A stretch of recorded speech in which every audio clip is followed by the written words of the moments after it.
옛날에 남아있는 그 옛날 유대교 자료를 통해서 예수님 당시 그 유대교 회당의 예배 순서를 이렇게 다시 복원해 보면 이렇게 됩니다.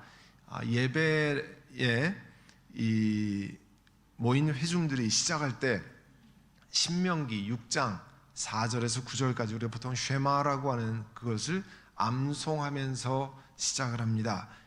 신명기 6장 4절에 이렇게 말씀하잖아요. 이스라엘은 들으십시오. 주님은 우리의 하나님이시요 주님은 오직 한 분뿐이십니다. 당신들 마음을 다하고 뜻을 다하고 힘을 다하여 주 당신들의 하나님을 사랑하십시오. 내가 오늘 당신들에게 명하는 이 말씀을 마음에 새기고 자녀들에게 부지런히 가르치며 집에 앉아있을 때나 길을 갈 때나 누워있을 때나 일어나 있을 때나 언제든지 가르치십시오. 이런 쉐마의 말씀으로 이제 유대교 회당 예배를 시작하고요. 그 다음에 기도하는 시간을 갖습니다. 그 다음에 하나님 말씀인 모세오경인 토라를 읽습니다. 그 다음에 예언서, 우리 프로핏이라고 하는 예언서를 읽습니다. 먼저는 히브리어로 읽고 그 다음에 그 당시 예수님 당시에 지역의 언어였던 아라메이크로 그렇게 번역을 합니다. 그리고 함께 읽은 그 성경과 연결된 이 해석, 우리 익스포지션이라고 그러는데요. 그 해석이 이어지곤 했습니다. 그리고 그 회당 예배가 축도로 마쳐집니다. 오늘 본문에 나와 있는 예수님께서 회당에서 이사야의 두루마리, 이사야서가 들어있는 두루마리를 받아서 읽으시고 말씀하신 것이 바로 이 회당 예배 안에 예언서를 읽는 것, 그리고 그 해석, 익스포지션 순서를 맡아 하시는 것으로 보입니다. 오늘 하나님 말씀에 의하면 예수님께서 성령의 능력을 입고 갈릴리로 오셨습니다. 그리고 갈릴리의 유대인 여러 회당에서 가르치셨어요. 그리고 모든 사람에게 칭찬을 받으셨습니다.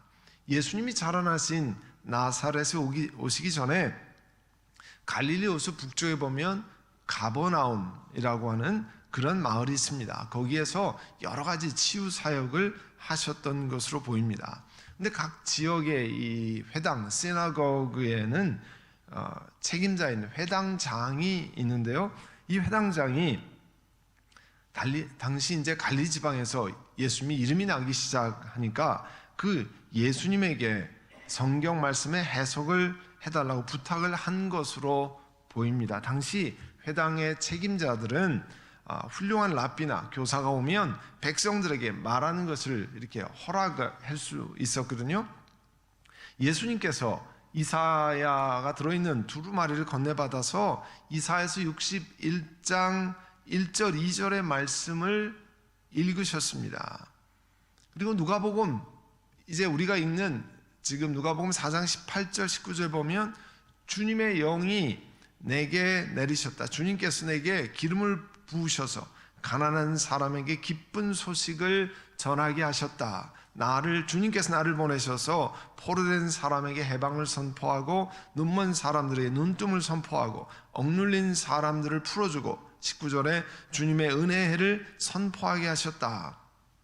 주님의 은혜를 선포하게 하셨다. 이 말씀은요, 이스라엘 백성들에게 이 안식년 6년이 지나고 7년마다 오는 이 안식년을 7번 센 다음에, 그러니까 49년이 지나고 50년째 되는 해 희년 주빌리를 이야기하는 겁니다. 주님의 은혜를 선포하게 하셨다. 레위기 25장 8절 이하에 보면요, 안식년을 7번 세고 7년이 7번이면 안식년 7번을 지나서 49년이 끝나는데 50년이 시작되는 그 해를 거룩한 해로 정하고 전국의 모든 거민에게 자유를 선포하여라.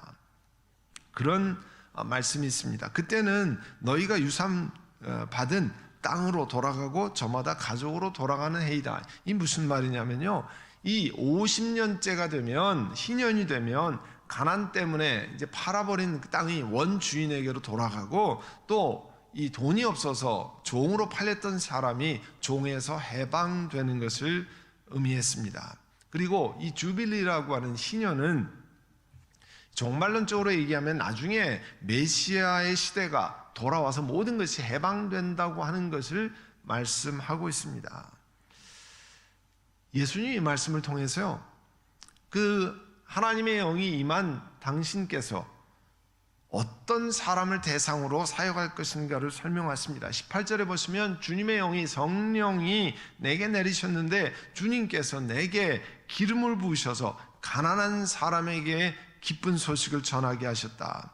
이 말씀에서는요, 단순히 물질적으로 가난한 사람만을 의미하지 않습니다.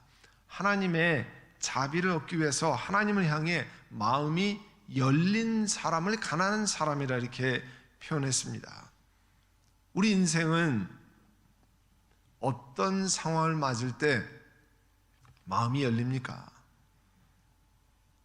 우리의 길이 막힐 때, 내 손으로 해결이 되지 않을 때, 우리 인생이 고난의 밭을 통과할 때 일반적으로 사람들은 하나님을 향해 마음의 문이 열리기 시작합니다. 그전에는 하나님 말씀 들리지 않다가 내가 고난과 아픔과 어려움을 통과하면 내 영혼이 낮아져서 하나님 말씀이 들리기 시작합니다. 그리고 예수님을 그 삶의 주님으로도 영접하게 됩니다. 또 예수님께서는 포로된 사람에게 해방을 선포한다 했어요. 본래는 전쟁에서 이 사로잡힌 사람을 의미합니다. 그렇지만 오늘 본문은 또한 이 신체적인 의미에서 질병에 사로잡힌 사람을 뜻할 수도 있고요, 죄에 잡혀있는 것 같은 영적인 의미에서도 사용됩니다. 세상 어떤 것이 죄에 사로잡혀 있는 우리들에게 도대체 해방을 선포할 수 있습니까? 죄에 사로잡힌 사람에게 내 죄 사함을 받았다고 누가 선포할 수 있습니까? 우리 대신 죄가 되셔서 십자가에 달리셔 죽으시고 부활하신 예수님 아니면 죄의 해방을 선포할 존재가 세상에는 어디에도 없습니다. 여러분도 아마 그 간증을 많이 들으셨을 텐데요, 그 감옥에서 교도관으로 근무하면서 복음을 전한 이야기를 나눈 그 박효진 장로님의 간증, 그 감옥에서 특별히 그 중범죄가 있는 청송 감호소에서 사역했던 이야기들을 나누잖아요. 사람을 막 몇 사람 잔인하게 죽인 사람들 들어가서 면담을 하면요, 그냥 눈빛에 살기가 등등하다는 거예요. 보통 사람 겁나서 얼굴도 쳐다보지 못할 그런 그 사람들이라는 겁니다. 그런 사람이 들어왔더라도 간절히 기도하고 전도를 통해서 그 사람이 예수님을 구세주로 영접하면 그 살인마가 그분의 표현에 의하면 죄에서 노연하면 양같이 순해진다는 거예요. 죄에서 해방됐기 때문에 일어나는 일 아닙니까? 예수님은 또 억눌린 사람을 풀어준다고 그랬습니다. 이 억눌린 사람이라는 것은 broken heart, 깨어진 사람, 또 상한 사람들이라는 뜻입니다. 육체와 영혼이 깨어지고 상한 사람들, 그 사람들에게 복음을 전하고 그 사람들의 인생을 자유롭게 해주도록 예수님이 이 땅에 오셨다고 하는 것을 말씀합니다. 예수님이 나사렛 회당에서 읽으신 이 이사야서 61장 1절 2절의 말씀, 사실은 누구보다도 먼저 예수 믿는 우리들에게 오늘 예배 드리는 우리 모두에게 선포되어야 할 말씀 아닙니까? 나는 하나님을 향해 열린 마음을 가진 사람인가? 정말 가난한 사람인가? 나는 세상에서 사로잡힌 욕심과 죄에서 예수 그리스도로 말미암아 정말 노연한 사람인가? 질문해야 되잖아요. 나는 영적인 눈이 떠져서 우리가 사는 이 삶 너머에 영원한 삶, 이터널 라이프가 있다고 하는 것을 보고 내가 있는가 하는 거예요. 영적인 눈이 떠져서 이 땅이 아니라 하나님의 나라에 보화를 쌓아놓을 수 있다는 것이 믿어지느냐 하는 거예요. 마태복음 6장 22절에 너희를 위하여 보물을 하늘에 쌓아두어라. 거기에는 좀이 먹고 녹이 쓸어서 망가지는 일이 없고 도둑이 뚫고 들어와서 훔쳐가지도 못한다. 영적인 눈이 열리지 않으면 이런 말씀들이 믿어지지 않는 거죠. 또 우리 영혼이 과거에 부당한 일, 억울한 일, 정말 애통해야 할 일들을 통해서 깨어진 심령, 상한 심령이 되었는데 예수 그리스도의 영원한 사망의 죄를 용서하시는 그 십자가의 사랑과 또 회복해 하시고 치료케 하시는 그 능력으로 내 영혼이 치료받았느냐 하는 겁니다. 그러지 않으면 그 고통이 우리 삶을 통해서 계속 흘러나오는 거죠. 누가복음 4장 21절에 보면 예수님께서 회당에 있는 사람들에게 말씀하셨습니다. 이 성경 말씀이 너희가 듣는 가운데서 오늘 이루어졌다 그랬습니다. 예수님은 이 구약 이사야서의 예언의 말씀을 읽으시면서 이 예언이 자신과 함께 지금 실현되고 있다고 하는 것을 말씀한 겁니다. 그 영혼이 깨어져 있음에도 깨어진지도 모르고 사로잡혀 있는데도 그런 줄도 모르는 사람들에게 새로워지는 일이, 그와 같은 일들이, 새롭고 치료받는 일들이 일어나고 있다고 하는 것을 선포하고 계시는 겁니다. 그런데요, 회당에 있는 사람들이 예수님 말씀을 듣는 중에 예수님 통해서 이 말씀이 이루어진다라고 할 때 사람들의 태도가 바뀌기 시작했어요. 이 사람들이 감탄하고 예수님 입에서 나오는 은혜로 말씀에 놀라긴 했지만 22절 끝에 보면 이 사람이 요셉의 아들 아닌가? 우리가 어렸을 때 보고 자란 요셉의 아들 아닌가? 그런 사람에 비해서 도대체 이 무슨 얘기인가? 그런 얘기예요. 부정적인 얘기입니다. 그래서 예수님께서 그들에게 그 속마음을 아시고 뭐라고 얘기했냐면 너희는 틀림없이 의사야, 내 병이나 고쳐라. 다른 사람 뭐 얘기하지 말고 내 병이나 고쳐라. 누가는 의사잖아요. 그러니까 이 얘기를 누구보다 많이 들었을 거 아니에요. 사람들이 조롱하는 말을, 그 이야기를 이야기하면서 우리가 들은 대로 당신이 가버나움에서 했다는 모든 일을 여기 당신의 고향에서도 해보시오 하고 말하려고 한다. 가버나움에서 많은 기적을 일으키고 병 고치는 역사가 일어났던 것을 들었지만 여기서도 한번 해보렴. 우리가 정말 그 기적을 소원합니다. 우리를 치료해 주기를 원합니다. 그런 뜻이 아니고요. 조롱하는 뜻으로 이야기하는 거예요. 예수님을 향한 믿음이 없음을 표출하기 시작했습니다. 그래서 예수님이 말씀하셨어요. 내가 진정으로 너에게 말한다. 아무 예언자도 자기 고향에서는 환영을 받지 못한다 말씀했습니다. 그러면서 우리가 알고 있는 엘리야 시대, 엘리사 시대의 유명한 구약의 이야기를 말씀합니다. 25절에 엘리야 시대에 3년 6개월을 동안 하늘이 닫혀서 온 땅에 기근이 심했을 때에 이스라엘에 수많은 과부들이 있었지만 하나님이 엘리야를 그 많은 과부 가운데서 다른 사람에게 보내지 않고 오직 시돈, 지금의 레바논입니다. 지중해 연안에 있는 레바논에 있는 사렙다 마을의 한 과부에게만 보내셨다 이야기를 했어요.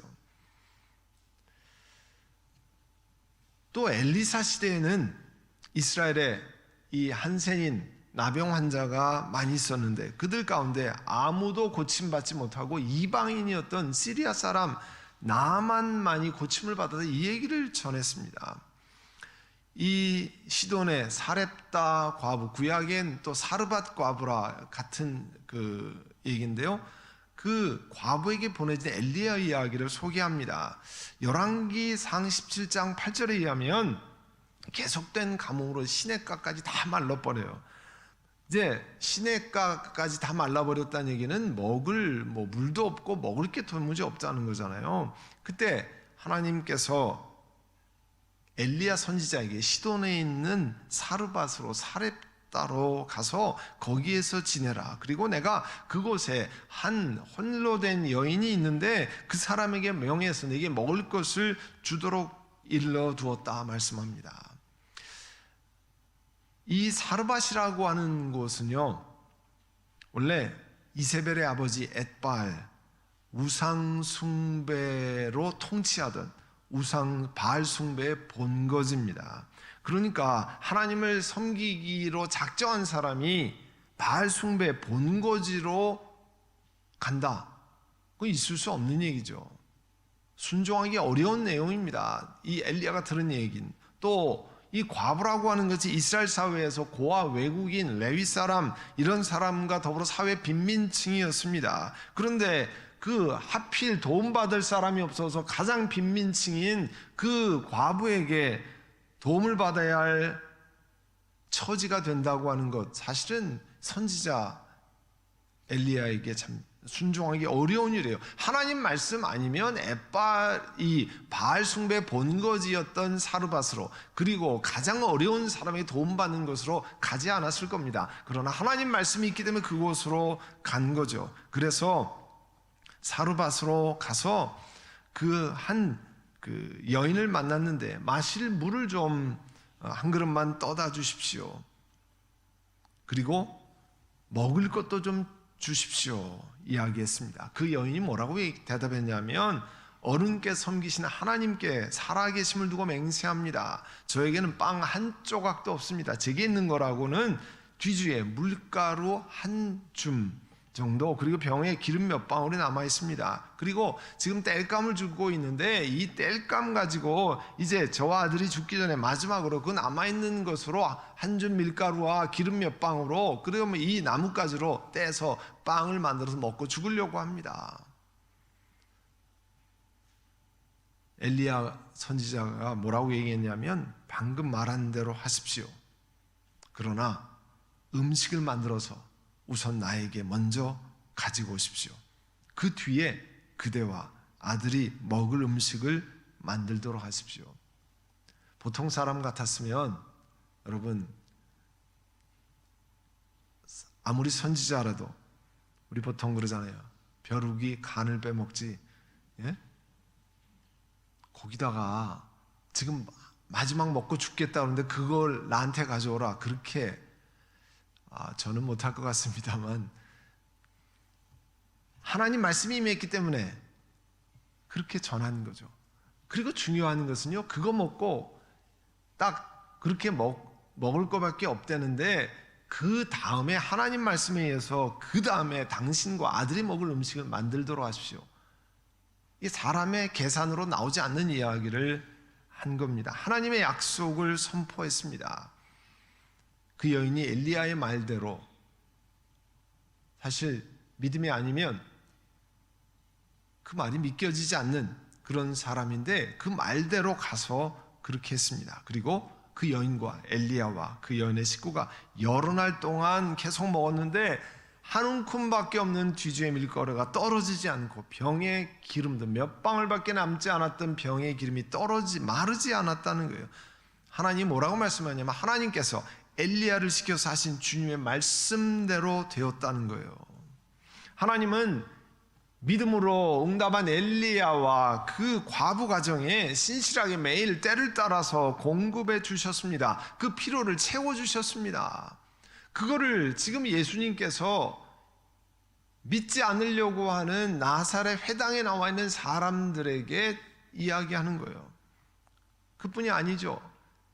그 시리아 왕의 군 사령관으로 유명한 나만 장군의 치유받는 이야기를 전했습니다.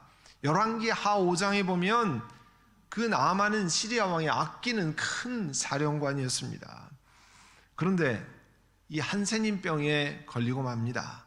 근데 그 집안에 이스라엘의 전쟁에서 포로로 잡혀온 그 작은 소녀의 특별한 이야기를 듣습니다. 이스라엘의 사마리아에 가면 그 예언자 엘리사가 있는데 그 사람이면 당신 병을 고칠 수 있습니다. 그 이야기를 전해줍니다. 시리아 왕의 허락을 받고 성경에 보면 금은을 상당히 많이 준비하고 또 좋은 옷을 예물로 준비하고 이스라엘에 찾아갑니다. 그러니까 나를 치료해주면 엄청난 대가를 내가 드립니다는 준비를 해가지고 가는 거죠. 그래서 우여곡절 끝에 엘리사 예언자 집에 당도했습니다. 그 나만 앞에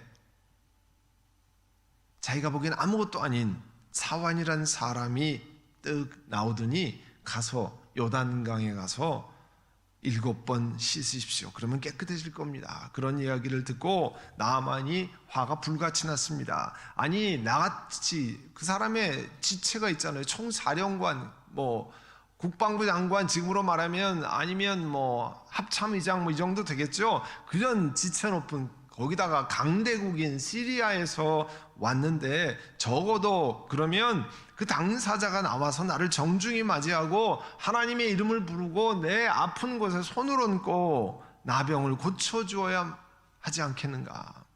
말도 안 되는 소리를 지금 사환을 통해서 전달한다 하고 화가 나서 발길을 돌렸습니다.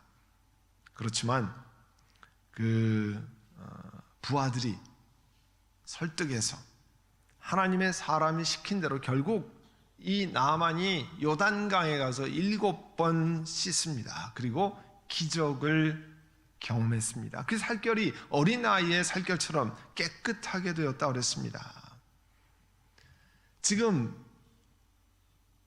사르밧 과부 이야기, 나만 장군 이야기, 회당에 있는 사람에게 증거한 겁니다. 당신 병이나 고쳐보죠.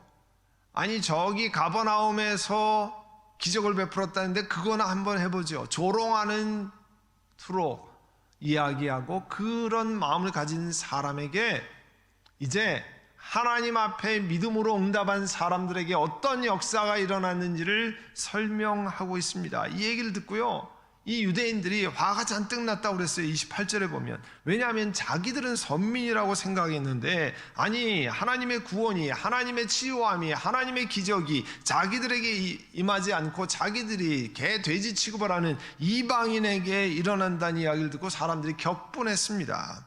그래서 자기들이 돌이키는 게 아니고요, 그 말씀하신 예수님을 성경에 보면 산 벼랑까지 끌고 와서 밀쳐 떨어뜨리려고 했다는 겁니다. 그 가운데를 예수님이 걸어 나오셨잖아요. 그 옛날에만 그런 게 아니죠. 오늘날에도 하나님의 은혜를 향해서 마음을 닫는 사람이 있는 반면에 하나님의 은혜에 마음을 여는 사람들이 있습니다. 하나님의 은혜로 하나님을 향해 믿음으로 마음을 여는 사람들이 세상 곳곳에 있습니다. 이분들에게 하나님의 긍휼하심이, 자비하심이 부어지는 겁니다.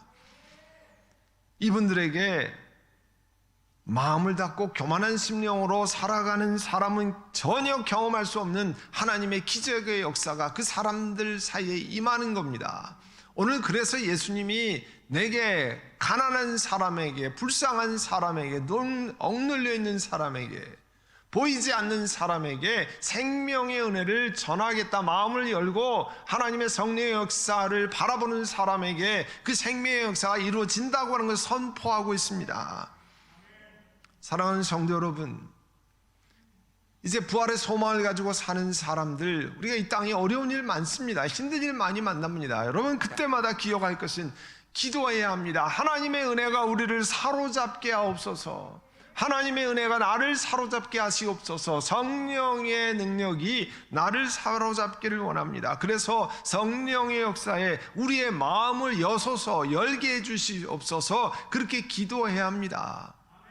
여러분 그런 자리에 함께 있기 위해서 우리가 전교인 기도회 오고 새벽에 나와서 기도하고 그런 자리에 함께 하자고 하는 것은 내 영혼의 문을 열어서 하나님의 성령의 은혜로 나를 새롭게 하고 깨어진 심령이 치유함 받고 붙잡힌 죄에서 노연하는 역사를 경험하도록 하기 위함입니다. 그런 일을 위해서 기도하는 우리 모두가 되기를 간절히 소원합니다. 우리 시간에 한번 통성으로 기도하겠습니다. 하나님의 성령님, 나를 사로잡으시기를 원합니다. 내 깨어진 심령을 치료해 주시기를 원합니다. 죄에 사로잡힌 것은 놓여나기를 원합니다. 내 마음이 가난한 심령이 돼서 주를 향해 간절한 심령으로 나아가기를 원합니다. 이 시간에 우리 한번 통성으로 같이 기도하겠습니다. 사랑하는 주님,